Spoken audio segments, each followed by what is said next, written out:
for teachers and ask them for a personal growth, and a goal. And I mean, where they want to go, the proverbial where you want to be in your question.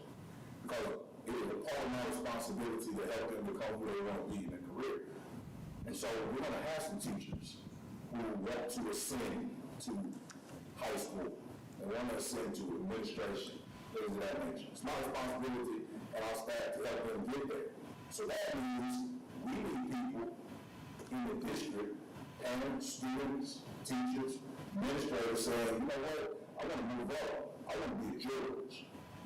I want George to be a destination location in the Springdale School District. I want kids to bombard central office with school choice. I know I live in time to time. I want my kid to go to George. I want to go over here. And that's what our kids deserve. They deserve to come into an environment. And they've done an amazing job there. We're going to continue to move that forward. Thank you for the confidence. Thank Dr. Cleveland, his administrative staff. I'm really tirelessly to do whatever we can for every single student in that building. I want every single student to be involved in some form of extracurricular activity, and we're working hard on that. Because the more people we can get on them, the more people that know them personally, know their stories, then the better chance we got to provide good outcome possibilities. I want vibrant teachers, I want vibrant staff workers, I want vibrant cafeteria people, vibrant janitors. Every single person that comes into Georgia, the mailman, the Amazon delivery guy, our lady, they need to come in there and feel comfortable. They need to feel special because Georgia is special. So I appreciate you all. I mean that. I'm looking forward to a great run here in the Springdale School District. They don't need to ask me questions. They sure do. Sure. Well, your enthusiasm is definitely contagious, and I know that your staff will feel that pretty quickly. We're just glad that you're here. We're excited to see where you're going to take George, and just welcome to Springdale. Appreciate that. You made me want to go to George, right? Hey, come on. Come on, we allow you to audit classes and you're welcome to sit in. And, no, we have open door policy. We want parents and, community members to be willing to come through. Our students need to see people. You won't find me in the office a lot. Can't administrate in my mind from there. So I need to be out there. It's a big school. But if you stop in, and you don't feel the way I just said that you're supposed to feel, please let me know, and I mean that. I mean that. I was going to say, I don't have any questions for you tonight, but all three of my boys went through George Junior High, so George Junior High is a special place for me. So I'm going to stop by and see you. I like what I've heard and seen so far. So please do. Don't need an appointment. Don't have to let me know you're coming. I want people to understand what we do is what we do. The one thing I've told every single teacher, the 40 whatever I've met with, is, and it's the last part of every meeting, and it's how God has put it on my heart. They don't work for me. They work with me, and we work for kids, period. That's the bottom line, and that's incontrovertible. There is no compromising, and that is non-negotiable. I would never make decisions as the principal of George Junior High School for the benefit of adults ahead of students, and that is, Coach Stelling and I, where's Coach Stelling? He was here. There he is. I called him the other day. We had a situation. We've been looking for a coach, and that coaching position is tied to a teacher spot, and we have some phenomenal teachers. Coaches, not so much. and as a former coach, that's important to me. I put the same zeal and passion into my teaching as I did in my coaching. You won't come in my office and find any remnants of my coaching career. But you look on my desk and there's my Teacher of the Year trophy or whatever. And that's voted on by teachers. That's the most important award because that came where it's most important. And I told Coach, look, we got to hire this teacher here for math. And I'm not hiring any of these coaches. We want to figure something else out. And as God always does, he's come through with something for us, and so we were able to hire a great teacher. I would never make a decision that is not in the best interest of kids, and that's a promise. And you guys hold me to that. The moment I start doing that, you'll get a resignation. And that's who I am. Thank you. Thanks for being here. Thanks, Dr. Kelly. Yeah, I'm in the process of moving Go. by You're myself. good. Go take care of Thank y'all. business. Appreciate it. You got 6 kids and you're moving by yourself? Yeah, see, 3 of them in college and they need to be there. Okay. My oldest daughter teaches in Benton, she's there. Okay. My youngest daughter is preparing for Nationals AAU, she's a track athlete, so we're flying there in 2 weeks for triple jump nationals. She needs to be training, that's where she is, and the 8-year-old is with my mom. Okay. And that's exactly where he needs to be. Thank you, Dr. Flanagan. Gosh, Yes. he's just got lots of qualities. What a guy, great guy. Okay, I feel sorry for you, Mr. Buchanan, because you got to follow Dr. Flanagan. I'd like to introduce Mr. Jonathan Buchanan as the new principal of Gerald Kelly Middle School.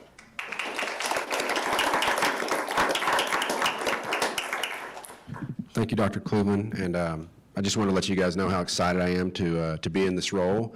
And we already hit the ground running. We've been working with my team even today and yesterday, and I'm just very blessed to have a great team.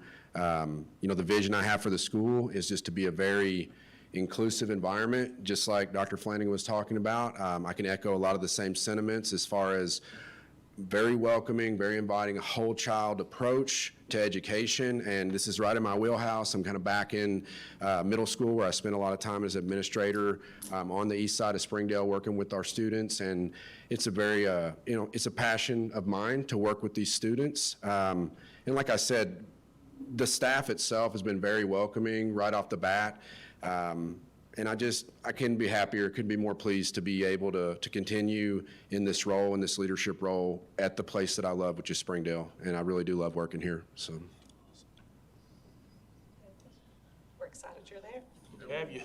I really appreciate it. And I just want to say thanks for the vote of confidence from all of you. I really put a lot of pressure on myself to make sure that the kids get what they need.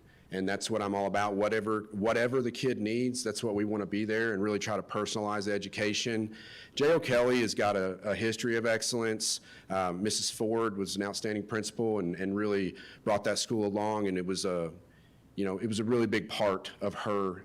And you know, her legacy still lingers. Dr. Williams did an excellent job last year moving the school forward, and I just look to kind of carry that guard and really just be a part of the team. I think that Dr. Flanagan did a great job of talking about how he doesn't see himself as the figurehead necessarily, but a part of a team that can help put the right people in the right places, and that's what I aim to do. So thank you all. Appreciate you. Congratulations. Thank you, guys. Ms. Cook, Jody Johnson's unable to be here, but Jody's been at Bayari for quite a while, and now she's going to help open Rollins Elementary School with Miss Annette. Jody actually worked for Annette as instructional facilitator at George for quite a while, so I think you remember her, but she's unable to be here. Next, we have Miss Sarah Kennedy. Sarah, come on up to the front if you like.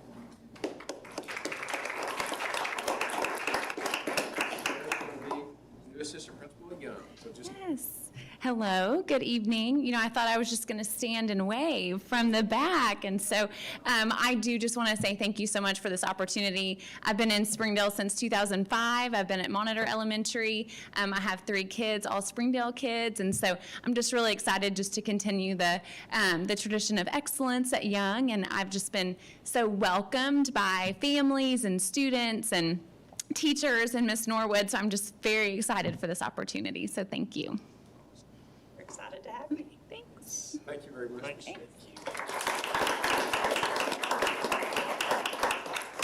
You know, Don Tyson School of Innovation has really grown.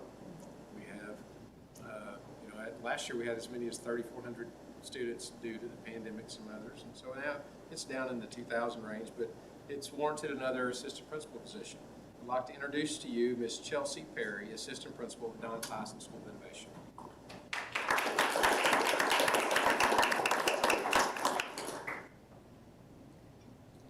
I don't have a huge speech aligned or anything else, but I do want to say thank you for this opportunity.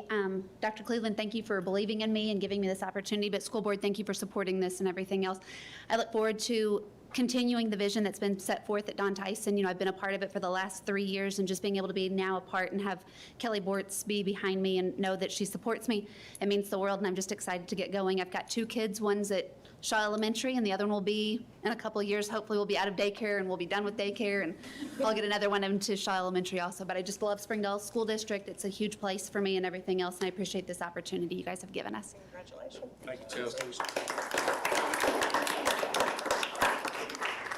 Next, we have Ms. Brandon Peterson. Ms. Brandon's currently at Bayari, and she's been promoted to assistant principal. Hi, I'm excited for the opportunity to continue the work that Bayari's doing. I appreciate y'all allowing me to do that. I have one kid who actually graduated SOI. He was the very first class that graduated SOI. He started from the beginning of SOI at the Jones Center, and we followed it all the way through. And so I love the innovation that Springdale has, and I hope to bring that to Bayari and just continue the great work that Ms. Mulligan's doing there. So thank you. Congratulations. Thank you. Ms. Cook, Ms. Afton Schleif is not able to be here. She's also out of town at this moment. I'd like to introduce Mr. Alonzo Terrell.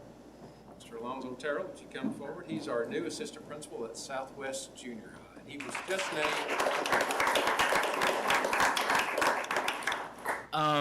I just want to say thank you to Dr. Cleveland and his team and you all for really entrusting me with this wonderful opportunity and position. I'm super excited. I've been at Archer for 9 years, and I've been very fortunate to have a lot of leaders kind of help guide me. Dr. Greep and Mr. Weiss when I first started, and then Dr. Lyons and Dr. Davis have been instrumental in helping me grow. And I'm so excited to work with Ms. Lindley and get her guidance and then serve Southwest in that way. I have a lot to learn and a lot to learn from the students and the families, but I hope to do a great job. I'm excited to be a Cougar. My grandmother was a Cougar in a different district, but it's still exciting, and I can't wait for Monday. So thank you so much.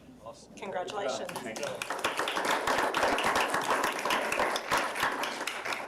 Cook, I know we've introduced since January principals and new assistant principals, but we have an amazing team that's being gathered up, and hopefully we will have no more additions or subtractions. So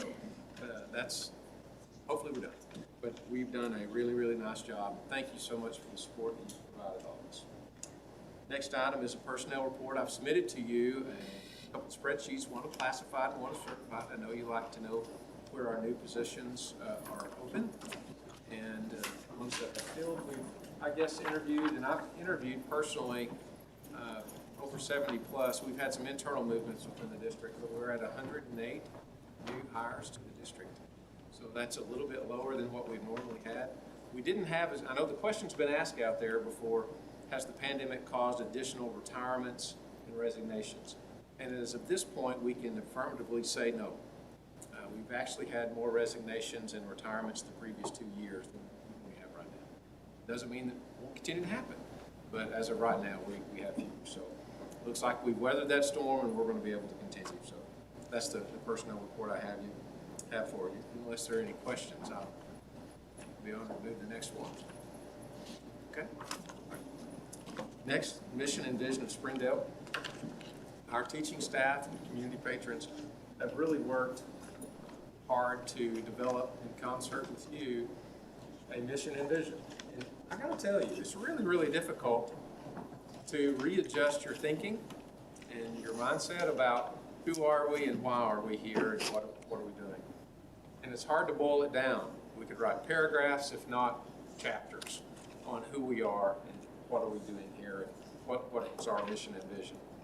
But for simplicity's sake, I submit to you tonight the mission statement and vision statement. And I'll read it for the group. The mission statement: pursuing educational excellence, Springdale Public Schools ensures a safe and inclusive environment, empowering a community of learners. And that's who we are. Nike just has "just do it." We all know that. But it's really hard to memorize a long, impassioned mission. But This one is short, and I think it encompasses who we are. Our vision statement.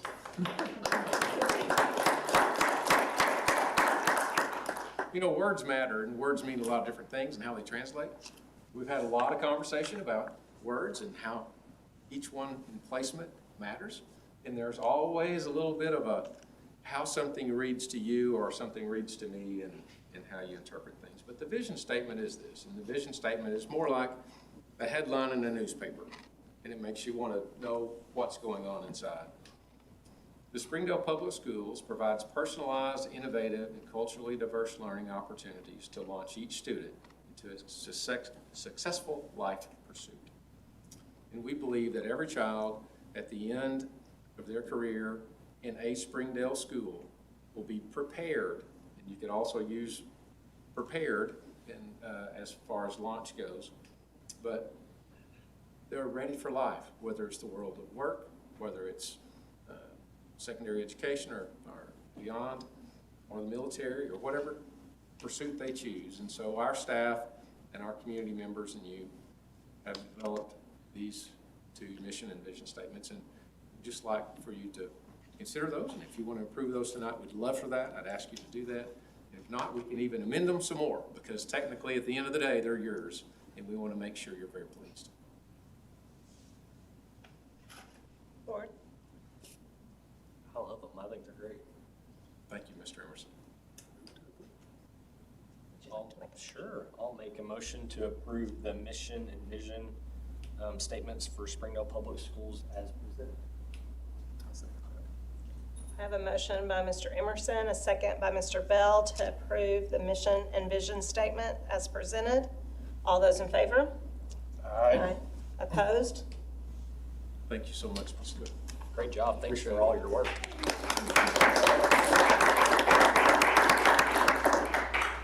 Check that off your list. I question it maybe. Ms. Cook. Next, we have our curriculum instruction and innovation with Dr. Smith. So I have to say, I know Melissa is back there so excited because she has been working for probably 6 months on this with so many different teams. So like she's been so excited about today, so thank you. We have just a few things that we need to present tonight. Dr. Langen's going to come up after me in just a minute, but we are seeking your approval on our school improvement plans. We also refer to them as our strategic action plans. And so I want to give you a little set, and then Dr. Langen's going to come up and go over one with you so you can kind of see the components. But a couple years ago, these were in a different format. They went through a different program, and it was a little hard for us to provide feedback and really work with principals. And so we flipped over to a different format, which is what you'll see in your packet. And this allows us to work in tandem with our principals, with their strategic action plans. If you'll notice, the plans look very similar. We have a single format that we use. You'll see that it has a component for the data. That will not be available for a couple months in the ACT Aspire. So this will be a work in progress. Ms. Tischer and Ms. Fink will be working every month with principals on this. So just kind of know that as data comes in, these will be changing and they will be growing and principals will be adjusting them. But there's a component for the GLOWs, there's a component for the GROWs, and then the principals then go in with their leadership teams and create a set of actions to help grow their schools. We have really done a good job of aligning, and we're going to keep getting better at that. But as you'll see, and as Ms. Fink kind of goes through this year, we'll be aligning these plans with some other things. I know Ms. Cook recently talked about our big audacious goals. We're going to have a heightened focus on that actually starting tomorrow. So we'll be aligning a lot of things. But what I'd like Dr. Langen to do now is she's going to bring forward an example and go over it with you and then seek your approval. And then she'll also talk about assurances and seek your approval on that. So at this time, I'm going to have Dr. Langen come forward and share a plan. She's also provided a copy by your desk to see a handout.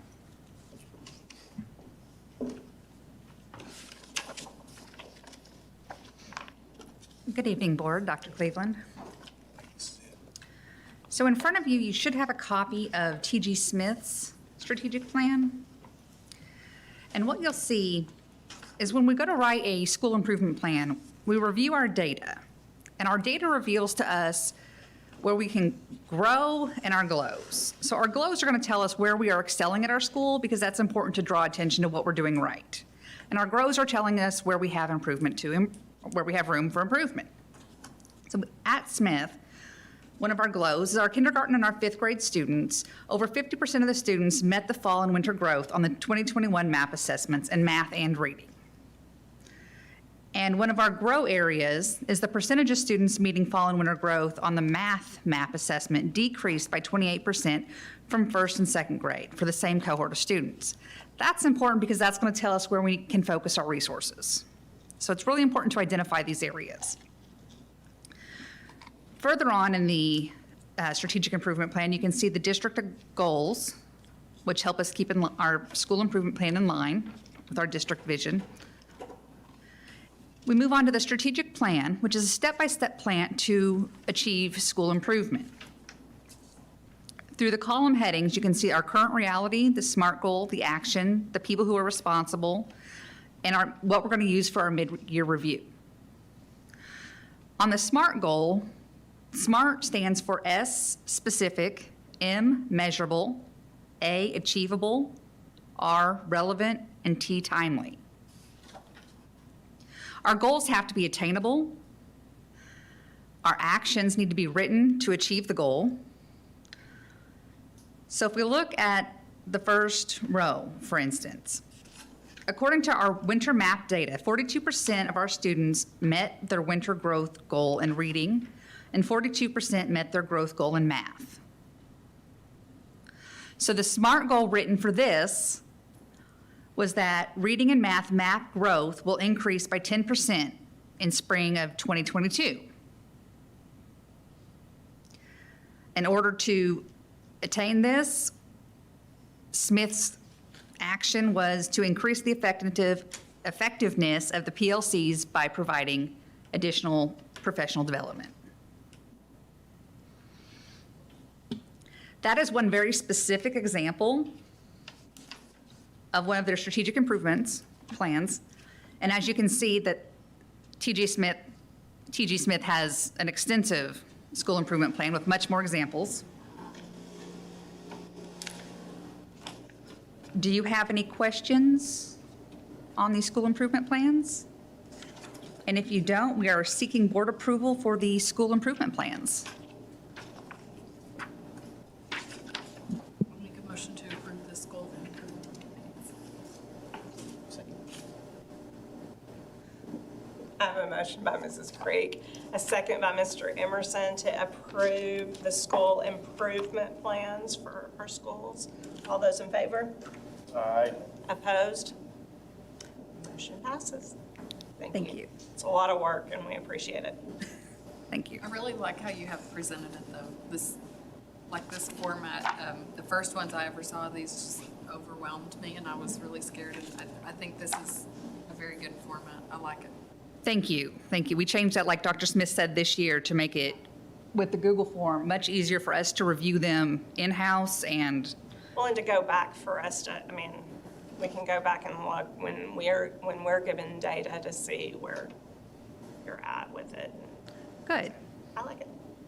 Thank you.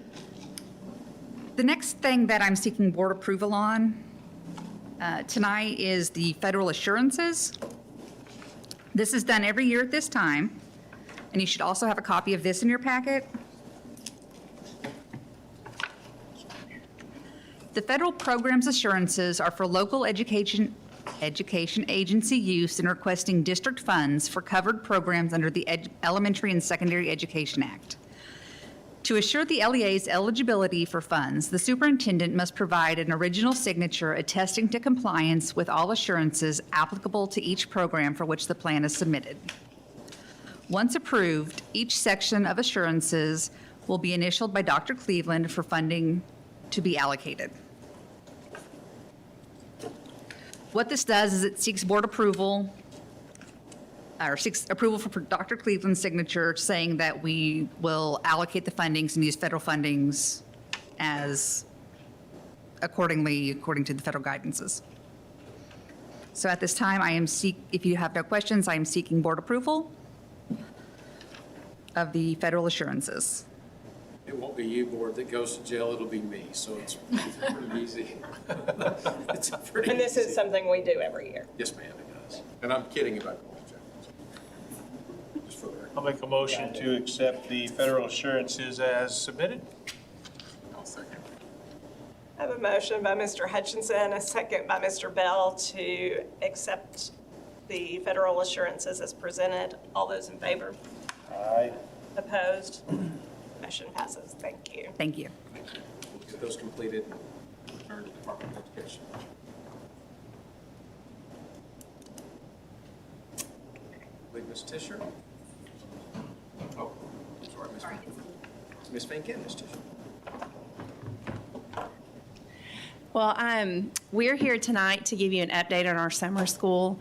We are having summer school in this district like we've never seen before. It has been absolutely incredible. And I know that this has been an extremely difficult year for our students, and it's been an extremely difficult year for our teachers. And the fact that we're able to have summer school at the scale that we're having it is just mind-blowing to me. And I know that part of the reason we were able to do this was because of your support, Dr. Cleveland's support of compensating our teachers after a really long year and providing them additional compensation than they would have received teaching summer school in the non-pandemic year. So I wanted to thank all of you for that. So I'm going to give an update on 3 summer schools that I have been overseeing this summer. And the first one is the Children Living in Poverty grant, or the CLIP grant, which was funded through the United Way of Northwest Arkansas. We targeted our upcoming 1st and 2nd grade students that were significantly at risk of being behind in reading. And we served those students at Westwood and Jones. This summer program ended the week before last. It ran from June 6th through July 2nd from 8:30 to 12:30. The coolest thing about this grant is that we were able to bring in Dr. Leanne Howard, and she is a very renowned, esteemed professional that knows so much about teaching students to read, and she's very sought after. And so we were able to bring her in, allow her to work with our teachers, provide them training. But beyond that, she came back and she modeled the strategies in the classrooms for teachers to see. And so the teachers then kind of had a laboratory where they got to practice all of these reading strategies with students. And I know Dr. Smith and Ms. Tischer and I, we were in the buildings a lot watching, and it was absolutely incredible to see the kids and their level of engagement and the strategies that teachers were using with them. We were so just blown away by it all. I put partnerships. That was a big part of this grant. We had partnerships with the Education Leadership Division from the University of Arkansas and brought in administrative interns to be the assistant principals of our summer programs. And so one of them had a secondary background, and she's like, whoa, she learned so much. And I know that they were very appreciated. We also partnered with a beginning teacher program, and the teachers came in and they did part of their practicum with the students and getting to practice some of the reading strategies. And so just another set of hands working with students, which was really cool. And then the Northwest Arkansas Food Bank came every week, and they gave boxes and boxes of food to our children. And these children were the ones that needed it. And they served 225 students.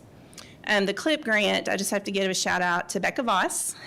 She was the director of the entire program, and then Melanie Johnson and Brandon Lynn Peterson, which you got to meet this evening, they were the site directors. And without those 3 ladies, this program would never have gotten off the ground the way it did. They did a phenomenal job.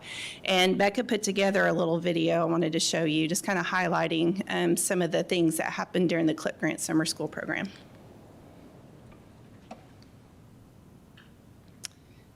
Can you make the sound work?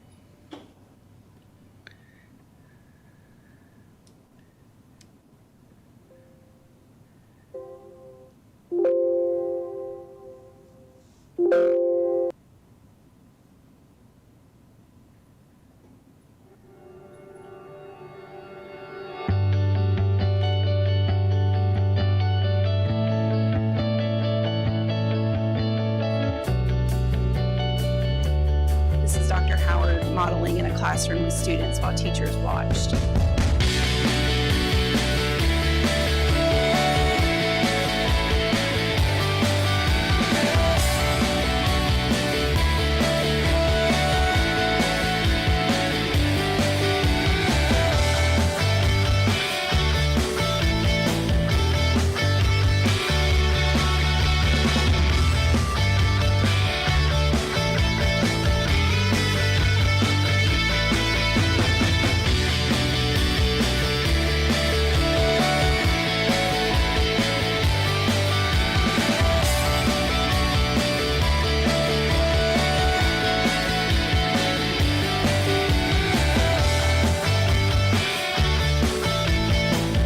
Some of our high school football players that came and helped with food and just met with kids at lunch.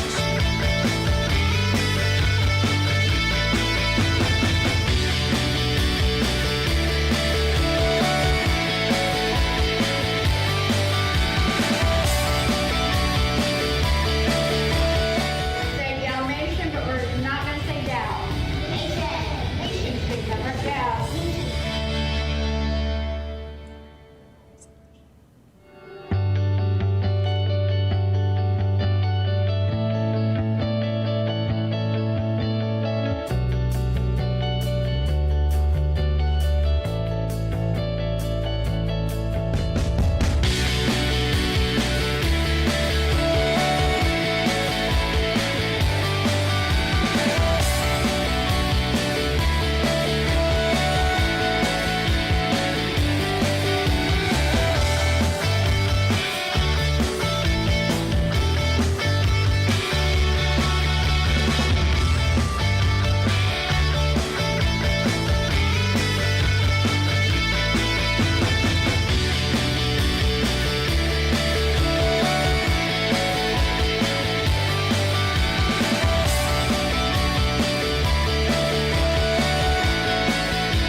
Are in popsicle. Popsicle. Awesome.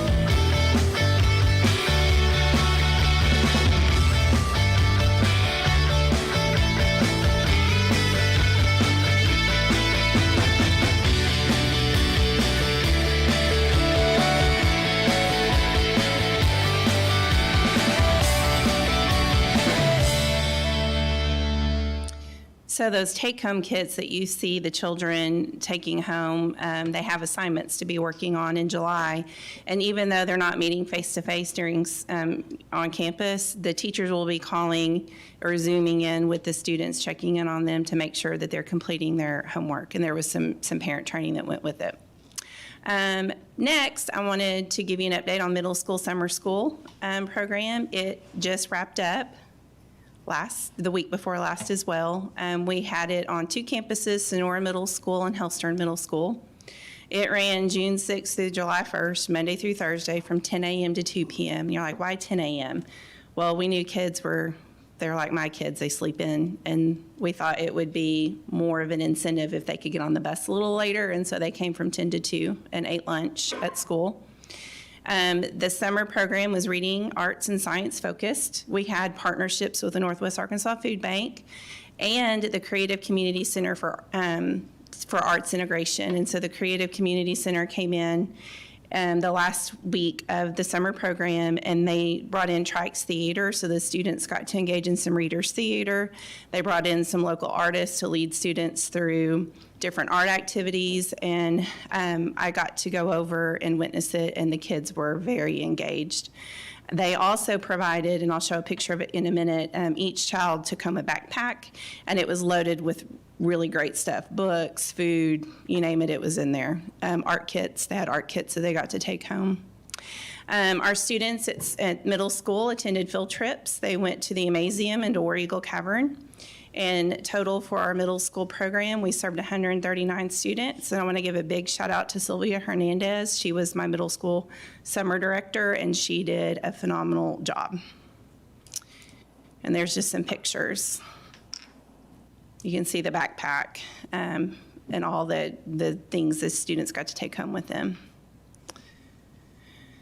And finally, occurring right now, we have our elementary school summer program, and it's called Full Stream Ahead. STREAM stands for Science, Technology, Reading, Engineering, Arts, and Mathematics. Our schools partnered together to provide summer school, and we're hosting summer school across 10 of our campuses. It will run July 6th through August 6th, Tuesday, Wednesdays, Thursdays from 10 a.m. to 2 p.m. And we just completed our first week, and we've served approximately 400 students, and I know that number will continue to grow as we find students, knock on their doors, and get them to come. And there's just a few pictures from the first week of summer school, and you can see some engineering going on in that first picture. The second picture is just another picture of the food that the Northwest Arkansas Food Bank provided to our students. And then that last picture is the multisensory tools that students use to learn how to read. So do you have any questions for me about our summer programs? Looks like a lot of fun. It's been great, yep. Out of all the kids, what's the attendance like? I mean, is it pretty good? Or? Yes, we struggled a little bit getting all of the students. Our goal for the CLIP grant summer program was 300. We got close at, I think I said 242, but we still had students that were fearful about coming to school. And so we didn't get fully staffed at all of our summer programs for elementary and at middle school because teachers are tired. And so we're hopeful that next summer, after a more normal year, that we'll be able to, have more students participate. Okay. Looks good. Thank you.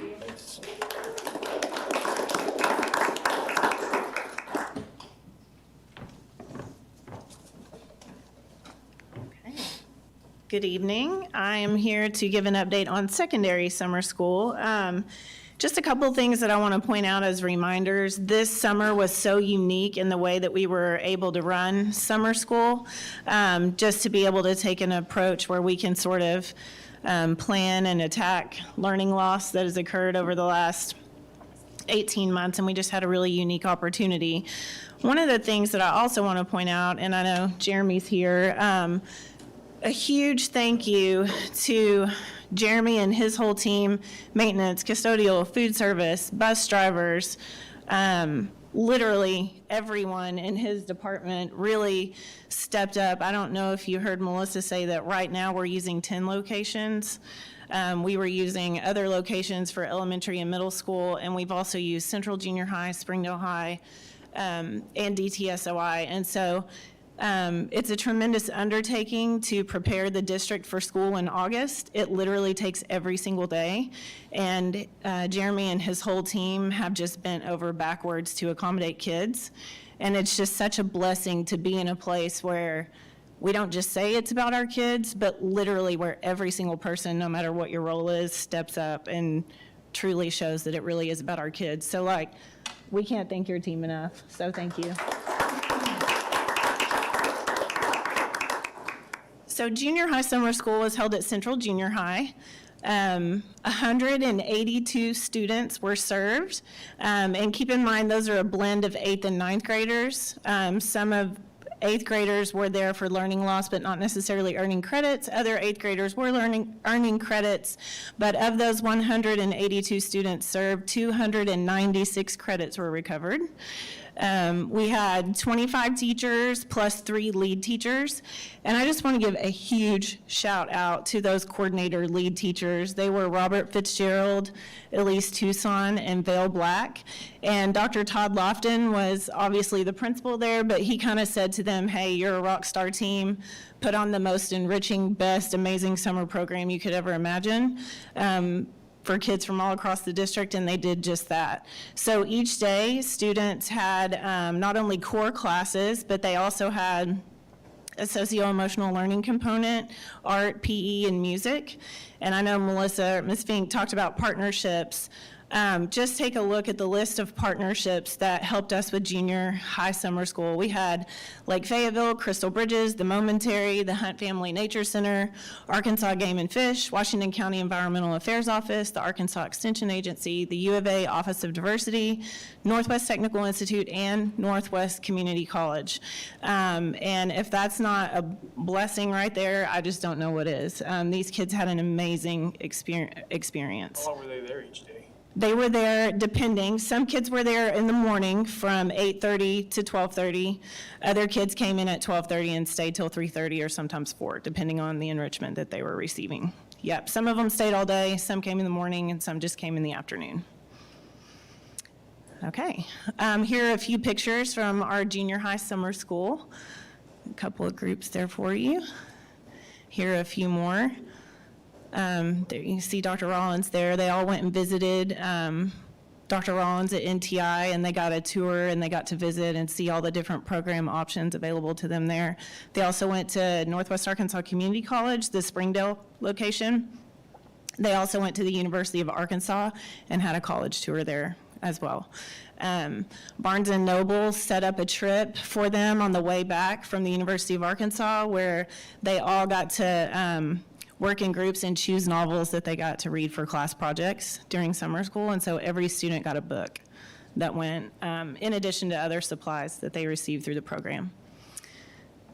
High school, summer school, we had 2 separate locations. At Springdale High School, we had 361 students that we served, and I just thought it was interesting to point out that 125 of those students access district transportation.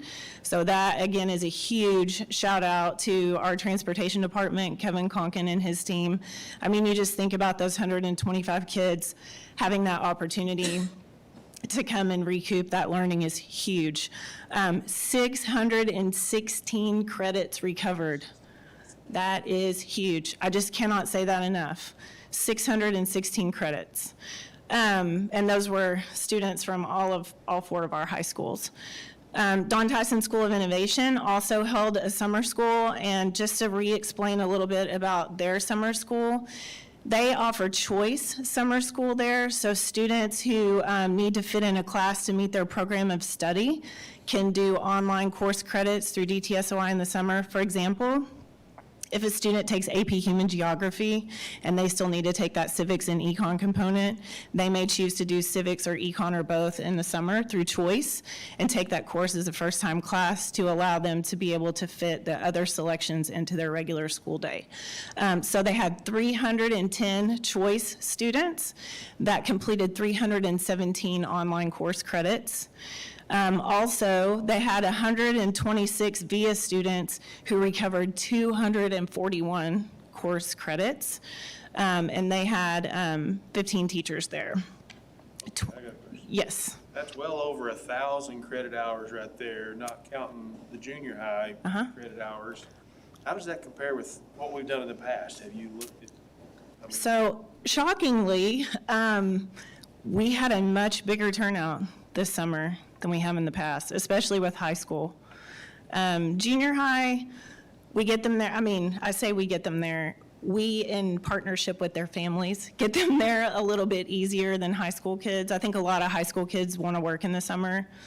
And so, you know, just to have had the turnout that we have, it just kind of gives me goosebumps. Like, I don't know what else to say. Yeah. In my mind, that's a ton of credits. Correct. So I did a summary slide for you here. And thank you for that segue, Mr. Hutchinson. That was perfect.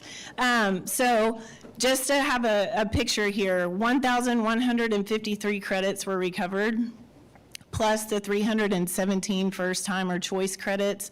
So that was a total of 1,470 credits. So that's pretty huge. We're very excited about that. Any other questions about summer school? We just want to say thank you, and the kids want to say thank you. You know, as Dr. Cleveland has said before, just to be one of 3 and then up to 14 states who even had school this past year, to be able to have a summer program is just unfathomable to a lot of people, but to have it to the caliber that we have had here is a testament to, as I talked about, our staff, but also our teachers, because our teachers are tired, but man, they just rocked it all summer, and they're continuing to do so in elementary.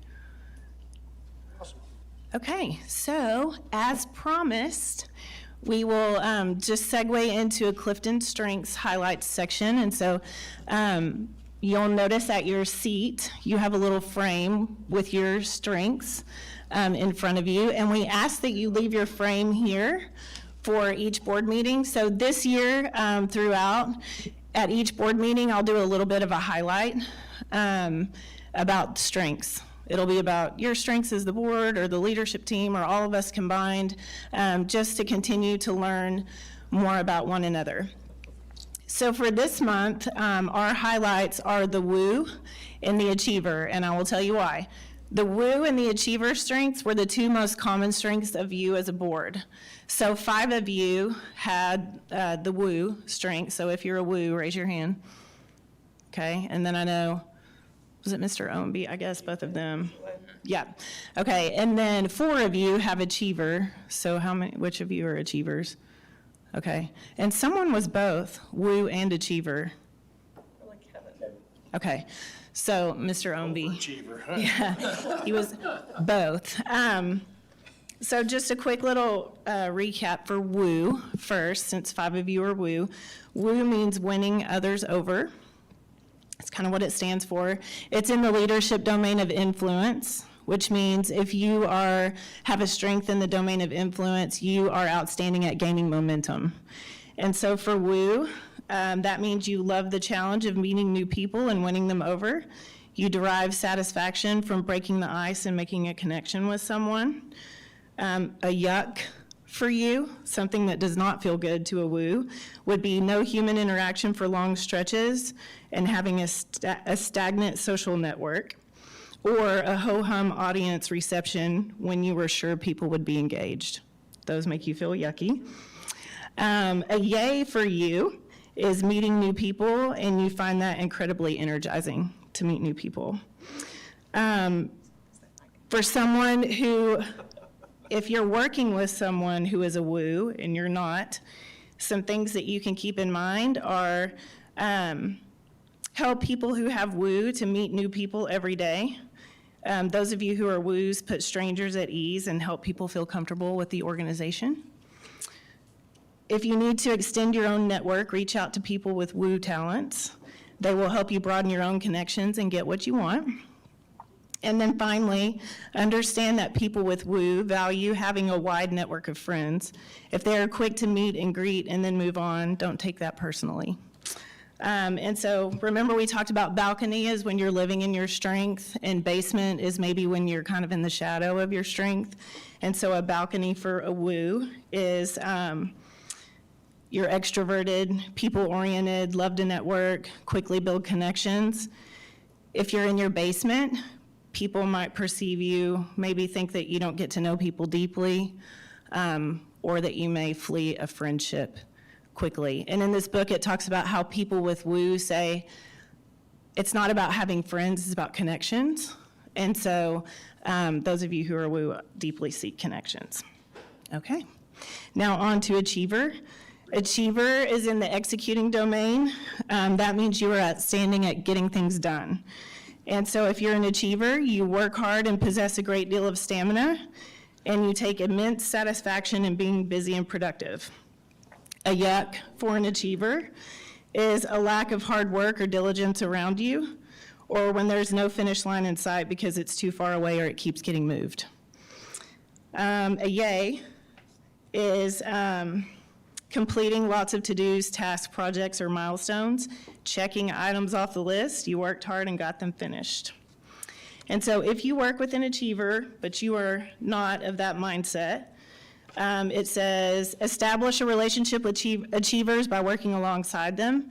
Working hard together is often a bonding experience for them. They are annoyed by slackers. Recognize that people with achiever like to be busy. Sitting in meetings is likely to be very boring for them. at least half of you. So only invite them to meetings where you really need them and where they can be fully engaged. If they don't need to be at the meeting, let them get their work done instead. And achievers may well need less sleep and get up earlier than others.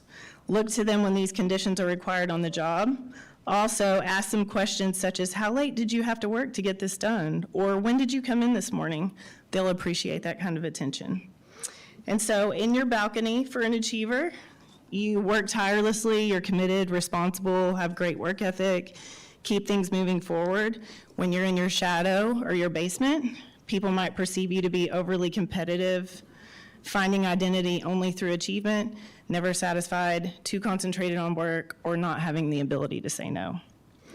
And so that was our review of our strengths, and I hope that all of you continue to enjoy learning more about yourselves and about one another, and we will continue to grow as a team by continuing to review these.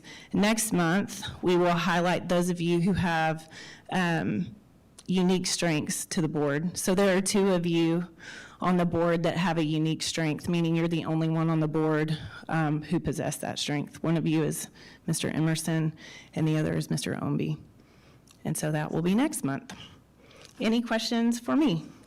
So I guess we can skip over the thinking one that Mr. Kelly pointed out, Mr. Hayes pointed out that board members are thinkers.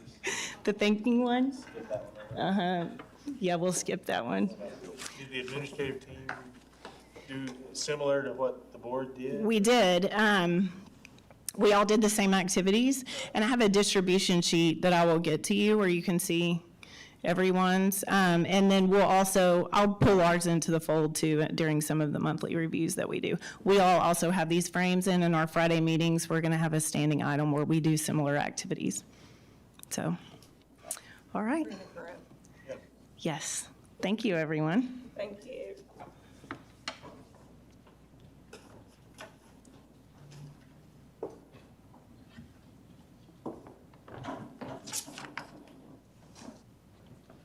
Remember, my top one was harmony. Can't we all just get along? What? Was harmony really on? It really was. I know. I thought it was weird. Okay. Good evening, board. Dr. Cleveland. I have several items for you this evening. The first one is the June financials. As you know, we put these on the consent agenda most of the time. But this month, since it's the end of the fiscal year, I thought I would highlight a few things for you. In the notes that I presented to you, you'll notice that our local property taxes did come in higher than what I had budgeted, to the tune of around $5 million. I was conservative in my budgeting, but I was still surprised that it went over that much. As I've talked to you about on many occasions, last year our collections were low, and so this is the reverse of that. We collected heavier than we typically do, so I anticipate next year we'll go back to the center and it'll be resume more to a normal method of collecting. In addition to that, we were able to save quite a bit of our expenditures in both the teacher salary and the operating funds. In the teacher salary fund, I attribute that primarily to us reclassifying some of the salaries that were due directly to the coronavirus. We were able to reclassify those salaries to the ESSER monies that our district received, and so I think that made a significant difference. Then in the operating fund, you'll notice that we had a couple of expenditures that just were quite a bit below budget. Well, once again, classified salaries, the same as certified salaries. We pay all those out of the operating fund, so that was a significant amount. And then our maintenance and utilities, you probably saw where they were down significantly. And so Dr. Cleveland and I were talking about that and thinking, well, why do our utilities go so much? Well, I think the answer is, one thing, we had a lot of students that were learning virtually, right? And then the second thing is we had a lot of students that weren't there every day. They were working on a staggered schedule, coming in on Monday, Wednesday, Friday, or Tuesday, Thursday. So the combination of those and good stewardship by Mr. White and his crew, where'd he go? There he is, standing up. it was just a good year. He actually remarked to me that he didn't know if it was COVID or what, but he didn't get near the work orders from teachers as he's accustomed to seeing. So we think all of these things will gear back up this next fall and return to more of a normalcy on our revenue as well as our expenditures. So as a result of these that I've just mentioned, we were able to transfer a significant amount, more than we typically do, to our building fund. We were able to transfer $15 million, which will really help as we look forward. As you know, the construction costs are continuing to escalate.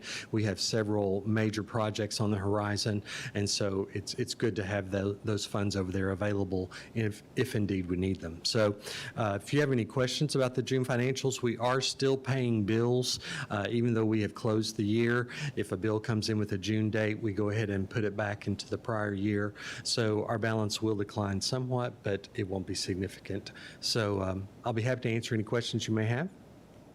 And if not, I would ask for you to potentially approve it. I'll make a motion to approve the financials as presented.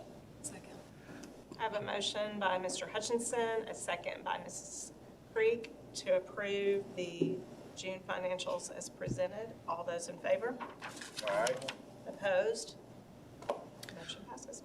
Thank you very much. The next item that I have for you, and this evening we have Scott Beardsley here with First Security Beardsley. Where'd you go? There you are. So come on up here, Scott.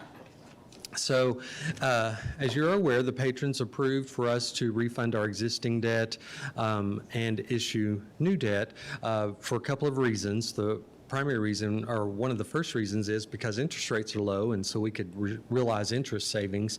And then in addition, we were able to refinance them and put our debt back out to a 30-year period, which would allow us to generate funds that we needed to do projects that the state was willing to partner with us on. So we opened up the bids for those, or actually Scott did, and they ranged from I think a 228 to a 254. So we had 6 bids, all in that range. I think that Scott had originally, I'm going to let him talk in a minute, had originally hoped for a little bit lower interest rate, but as he can explain better than I, they go through seasons where rather than the rate, you may get money instead. And so they added a premium of right under 2 million, wasn't it, Scott? To that, which means that instead of netting out, was it 40 million? Over 42 million. Okay, we're going to net out 42 instead, which theoretically could then lower the amount of the second bond issue that we do. So I've kind of ran through that. Scott, do you have anything you want to add? Or did I do good? You did great. Ah, okay. So we do need board action this evening to adopt a resolution authorizing the sale of the bonds that and to accept the interest rate that was submitted. So if you have any questions for Scott or I, come on, Scott, you gotta say something. I would just add on to what Mr. Hayes said about the bids being a little bit different than I expected.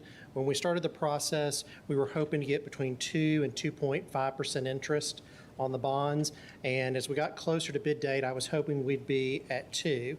The winning bid was at 2.28%, but it was a little unique in that we allow the winning underwriter to take up to 2%, so 2% of 94 million, about 1.8 million, as their profit for taking the risk of selling all the bonds. Because the moment Dr. Cleveland accepts the bid, the winning underwriter is at risk to sell all 94 million. It doesn't matter what happens. This particular winning bid, they took 0 profit, but also gave the district cash on top of it of $1 million to make sure their bid was the most attractive. And so they still will make money how they mark it up to the investor part.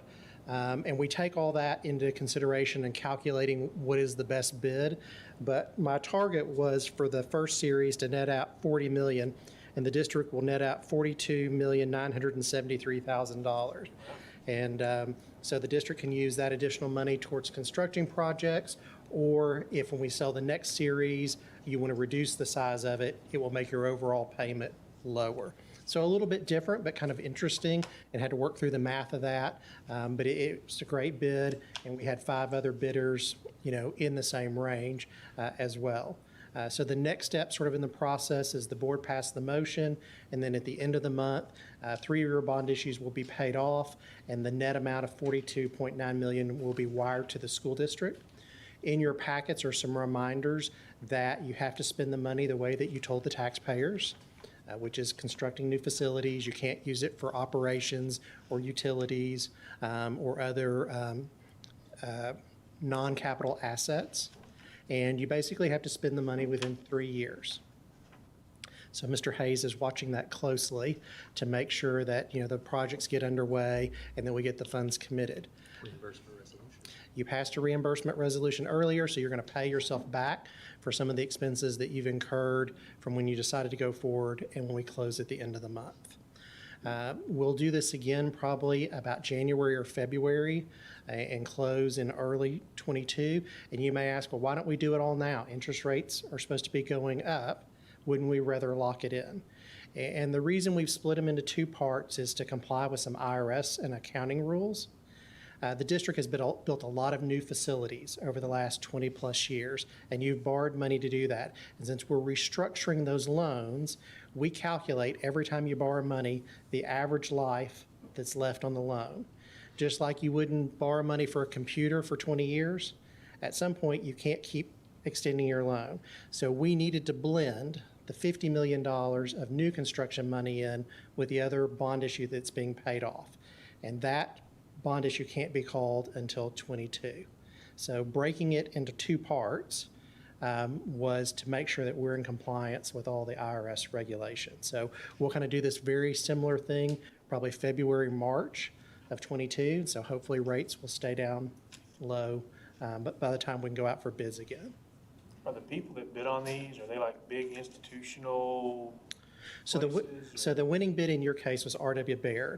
and they're not quite a Wall Street firm, but they're almost as large. They're in Minneapolis, and they bid on 60 to 80 bond issues a week. And they form what's called a syndicate or a team. And there are 15 to 20 regional firms, and R.W. Baird is the captain.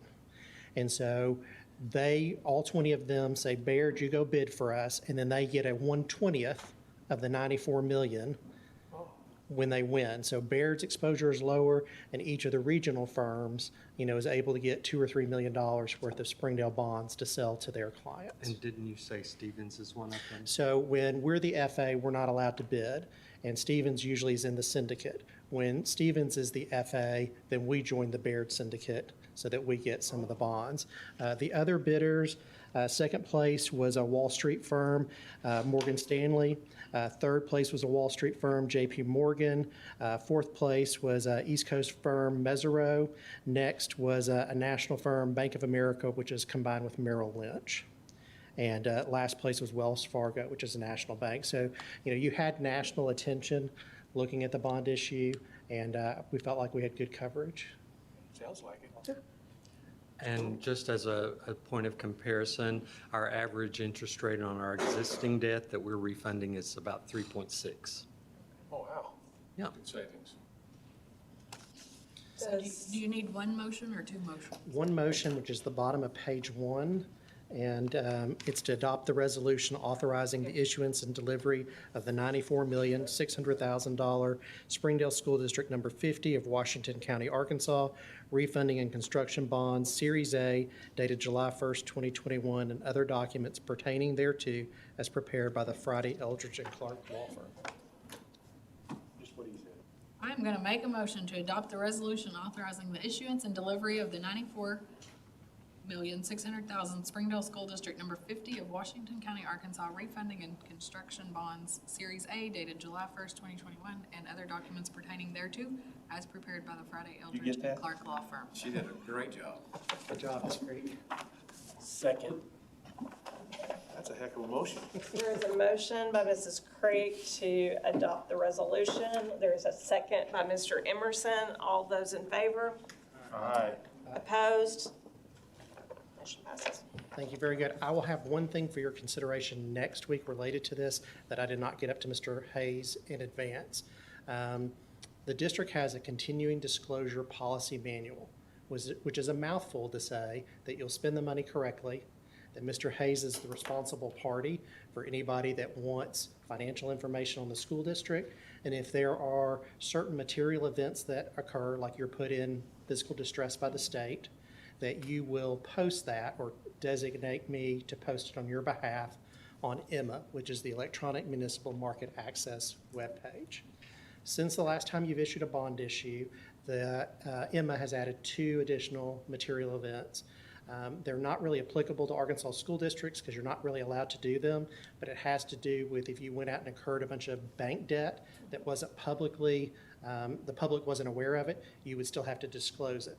But in the state of Arkansas, you're not allowed to go get a bank loan, but you still have to add that to your policy manual, and I didn't get it up in advance for you to review. So next week, it'll just be to motion to adopt. Next month. Next week or next month? Next month. Okay. And that's what it's for. They've added 2 new material events. All right. Thank you very much. Thank you. Thanks for all your work. You're welcome. Now, Dr. Smith clapped for everybody else who spoke, Mr. Hayes. Okay.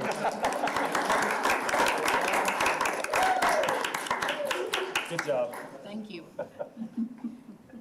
So we could get you to go to jail, and we get you to go to jail. I don't want to go to jail. Board, the next item that I have for you is just simply an update on the projects at Southwest Junior High, Central Junior High, and Springdale High School. As you know, those are the 3 partnership projects that we're moving forward on. They're in the preliminary design stage, as it states there. We are working with architects on those, involving staff, administration, talking to them about what they would look like. Hopefully in the next month or 2, we'll be able to bring something to you for your review. You want to go back one and do the ESSER? What did I miss? ESSER. Oh, I just skipped right over that, didn't I? I'm sorry. Okay. All right, back up the truck. Okay, Scott was up here saying all that financial stuff, got me thrown off. Okay. Let's talk about ESSER funds. As you know, each school district in the United States received funding from the federal government. The purpose of these ESSER dollars are helping us to respond to and work through the coronavirus and the effects that it had on our district. There are 3 pots of money. ESSER 1 and 2, ESSER 1 was the initial amount of money that came out. It was the smallest amount. It was $4.5 million for our district. Those funds had to be expended by September of 2022. So we have already expended those funds. We have mainly used them for sanitation of facilities and purchasing PPE for students and staff. And then continuity of operations. Specifically, as you know, we had to establish a K-5 virtual component that we had never had before. So we were able to assign those salaries to ESSER dollars, as well as y'all know, we had COVID leave this past year. And so we were able to assign the value of the daily rate of those employees that missed due to COVID to the ESSER dollars. So those funds have been fully expended, and there's a report in here for you on that. ESSER $2, it has to be expended by September of 2023, and it was $17.8 million. To date, at the end of June, we had spent roughly $4 million of that, so we still have $13.8 million moving forward on that. Again, it was spent for some of the same things I didn't mention before, but educational technology is also one of the expenditures that is allowable. Keep in mind that anything we spend these dollars on, we have to link it back to the pandemic. Okay, so the federal government has been very specific in telling us what we can and cannot do with these funds and the timetable by which we can do it. So that's what we have expended to date. And then, hang on just a minute, let me get my other spreadsheet up. ESSER 2 and ARP. Okay, so ESSER 2, we have a remaining, as I just stated, about $14 million that we have to have spent by September of 2023. Then the third pot of money is called ARP ESSER. American Recovery Plan ESSER. We were calling it ESSER 3, but they said, no, we need to call it ARP-ESSER. So there we go. It's the largest amount of money. It's $40 million, and it has to be spent by September of 2024. So we still have quite a bit of time to spend those funds. Haven't spent any of it to date because we were not allowed to. These funds we were not allowed to spend until after July 1. So we have been waiting till after July 1. Once again, these funds are very prescribed in how they're to be spent. At least 20% of the $40 million or $8 million has to be spent on loss of learning. As you can see from what I've prepared for you, we have already budgeted significantly more than that for loss of learning. One of the largest expenses that we are going to be incurring is we will be hiring, I forget the acronym we're chosen, ASI? Thank you. Academic Support Interventionist. You know, we have to have an acronym for everything.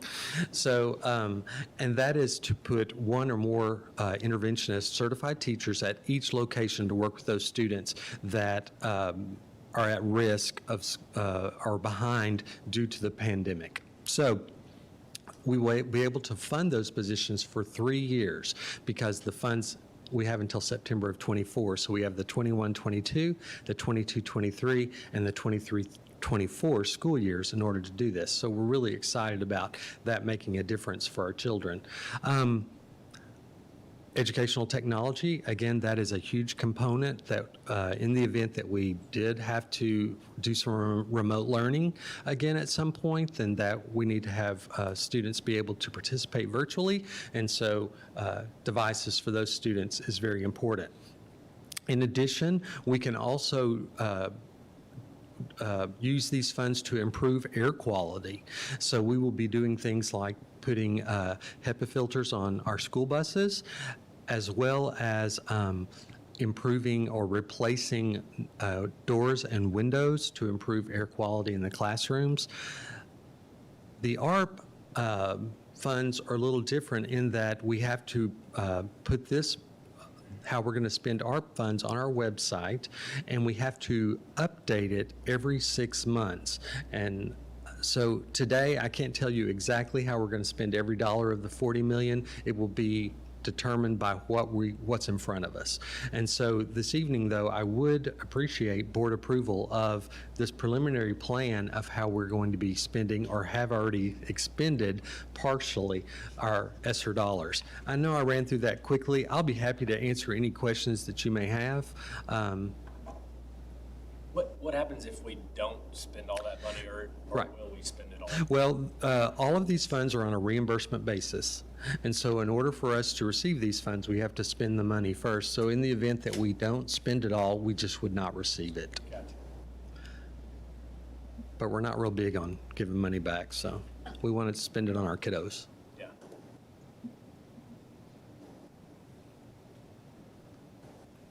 Any other questions? I'll make a motion to approve the way that you got it set up here for the ESSER 1, ESSER 2, and ARP funds to date. Thank you. Projected expenses. Projected expenses, there you go. Thank you so much. Thank you. I have a motion by Mr. Hutchinson to approve the ESSER projected expenses. A second by Mr. Bell. All those in favor? Aye. Opposed? And I failed to mention, but all of the summer programs are being paid with ESSER dollars. Okay, well, I was rambling on then about the upcoming projects, and I said about all I was going to say on that is that we are still in the planning stages working with the architects. When we have something more definite, we will be bringing that forward for your review. As Mr. Beardsley had said, we have roughly 3 years from the time we receive our bond proceeds to have the funds substantially spent. So we will be working on meeting that timeline. The final item that we have is a construction update, and I'm going to turn it over to Mr. White. Thank you.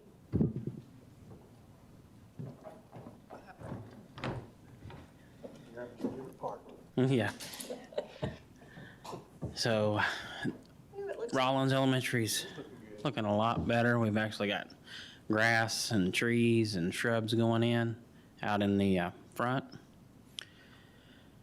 This is actually at the west, looking east, but they're starting the irrigation lines and all the prep, getting ready for the sod out there. A lot of the windows and doors are going in on the Area D. This is also part of the gym. It's got the windows and doors, the permanent ones going in. All the temporaries are coming down. The learning stairs, are, the spiral ducts going in. A lot of the hardware for the projectors and everything's getting hung. So they're moving along. This is from the top of the learning stairs looking down. So they've made a lot of progress in the last week in this area.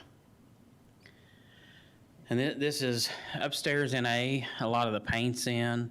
A lot of the millwork is in. The ceiling grid is going in. Flooring is starting to go down. All the restrooms have tile and fixtures. Permanent lighting's going in. All the fire alarm devices are going in. So it's coming together pretty quickly. So there's more of the millwork. This is the cafeteria. So as soon as the elevator gets completed, which I believe is next week, they'll finish the metal stud work and then they can start the paint and the finish in that area. This is the gymnasium. So it is getting ready for paint and they're finishing all the sheetrock in that area. We're looking forward to the opportunity this Friday. Yeah. Through it. And these photos, those were all taken yesterday. So by the time we get out there Friday, it'll look a lot different. Is it still the plan to have a section of it done and then? Yeah, Area A, most of Area B will be ready to open. Okay. And then how many areas we'll work on later? There'll be 2 more areas.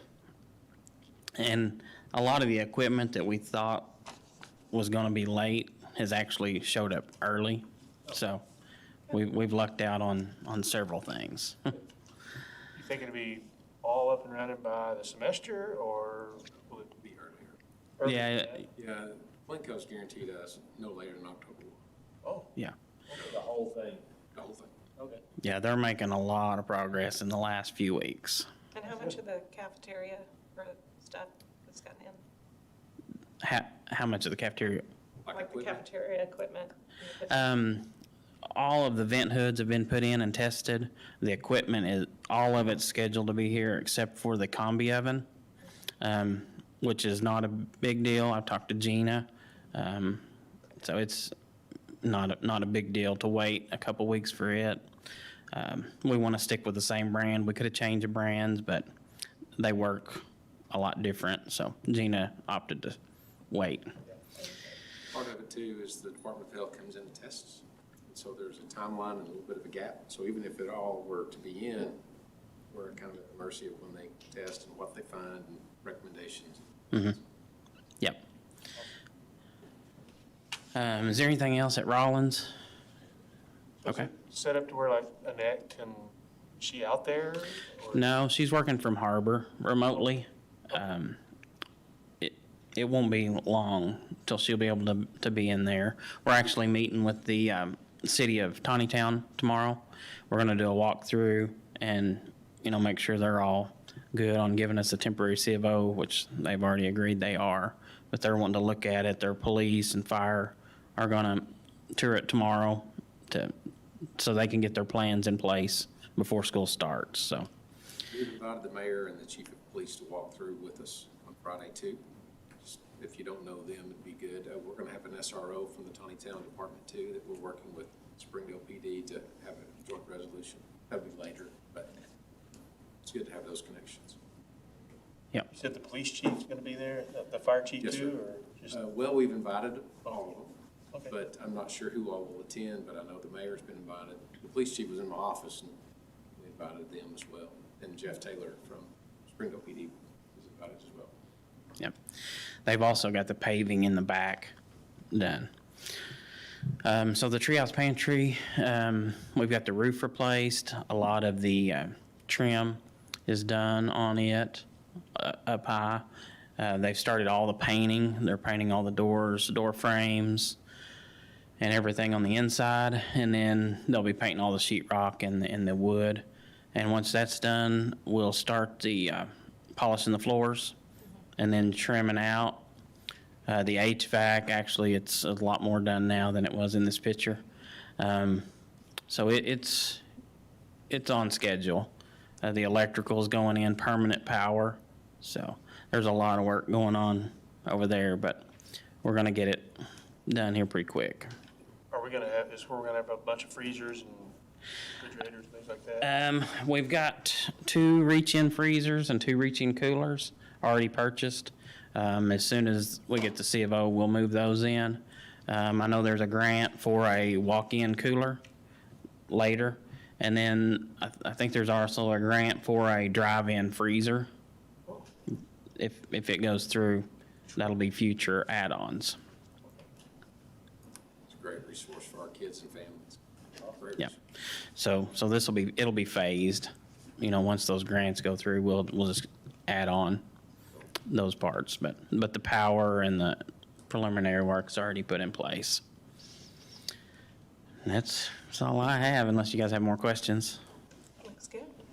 Okay, thanks.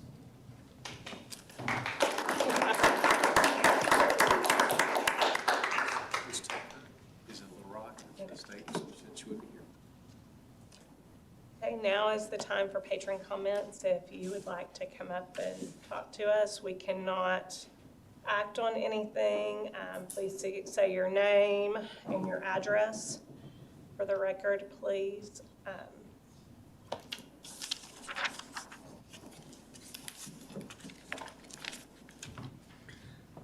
Hello, I'm Tom Mulcahy, Springdale resident. Spoke last week, or last month, I should say. Thank you for listening and listening well. Some of the things that I always look at in the news, the National Education Association, I know you guys aren't teachers necessarily, and you're not required as a school to follow them, but they're doing a lot of things nationally that concern me. Some of the things they're talking about, I brought up the topic of critical race theory, and that's something that they've said they would like to bring to every single, I'm going to hand these to you. I'm sure it's important to you or not. It's things that they would love to see in every school district. It's based upon racism, which we don't have to go in the details, but that is something I want to make you all aware. Another thing they've been talking about is masks and vaccinations again. This conversation you guys voted, 3 months ago maybe, to take care of a lot of that stuff, so that's great. I just wanted you to know it's starting to really make a lot of noise. And I did find a document, a face covering document that was in the agenda, which wasn't covered. I might have an old agenda. Not sure what this is, but I'll share it with you guys. And then a bunch of other information on the vaccines in relation to children. I know that a lot of times they're, I think some are 12 and up and 16 and up. And there's, as we said, I've said this before, that children, especially the younger ones, are virtually immune to COVID.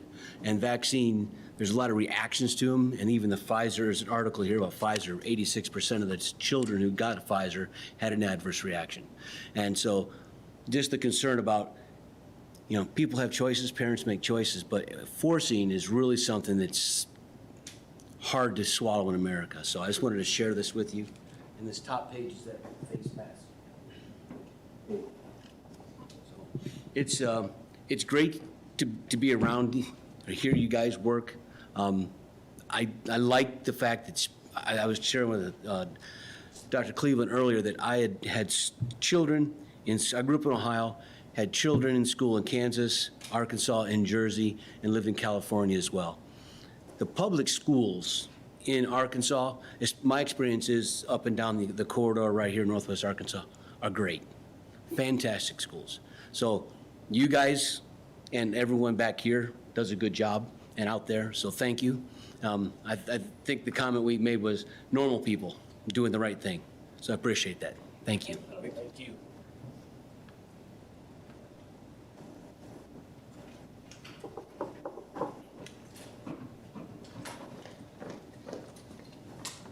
Hi, my name's Elizabeth Carnder. I'm back. I had a little bit to talk to you about. I just wanted to go over masking a little bit as well, just so that you have the information that I have. Latest research is showing carbon dioxide levels in masks as being pretty scary, that you're expecting children to learn when their blood is being pretty much poisoned with carbon dioxide. So I just wanted to provide that article with you. So you got the, I'll give that to you in a minute. I also wanted to make sure that we're not, doing too much of the aggressive social distancing and things like that. There's a study out about suicide attempts in young children that's really concerning in this last year. Very concerning. Suicide attempts up 50% in young girls. I have boys, but that's only 4% in boys, but still significant. So COVID and what we have done to these children is appalling. And I think that you guys have handled it well. I know there's no plan for masking at this point in time, but the CDC has an opinion that I'm sure you've all heard.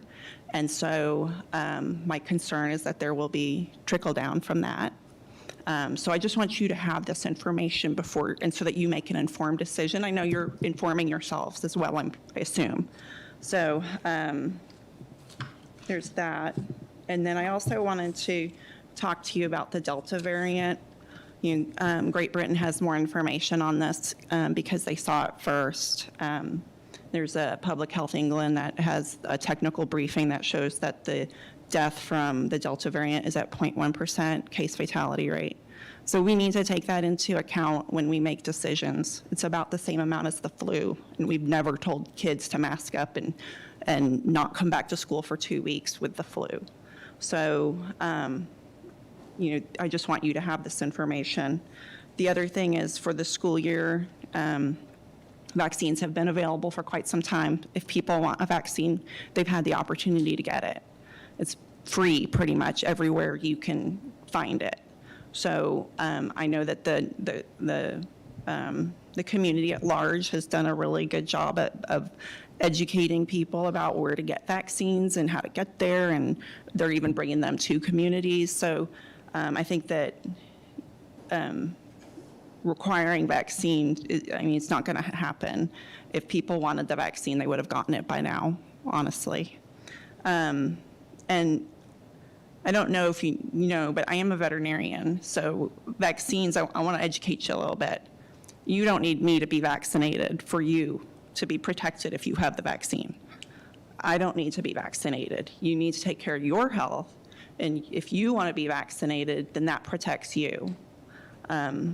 This is a different type of vaccine, so there's still some question about efficacy, as the Delta variant is actually causing people to be positive even though they've been vaccinated. So I don't understand all that because I'm not an epidemiologist, virologist. But there is some question about this vaccine in general that, there are no answers out there for some of these questions. And everybody who is getting this vaccine is a giant research study. So, those answers will be out there eventually, but you have to, in my opinion, respect those of us who want to wait to find out what those answers are. So we do not know enough about this. You have about this vaccine. There's a couple examples of just people locally that have been vaccine injured, significantly vaccine injured. You have a teacher who's on disability. There's a Shiloh student that has myocarditis and might never have lived a normal life. So it happens. I would also, my last thing would be, given these questions about the vaccine and mandates and things like that. I think you guys have done a great job with developing a virtual program. And so for those, who might be still too scared or, want others to be mandated to take a vaccine, that has to be an option for them. And you guys have done a great job with that. So I've got family in Michigan. They have not gotten the school board like you. So I appreciate it. Thank you. And I'm going to give you more homework. Awesome. Thank you. There you are.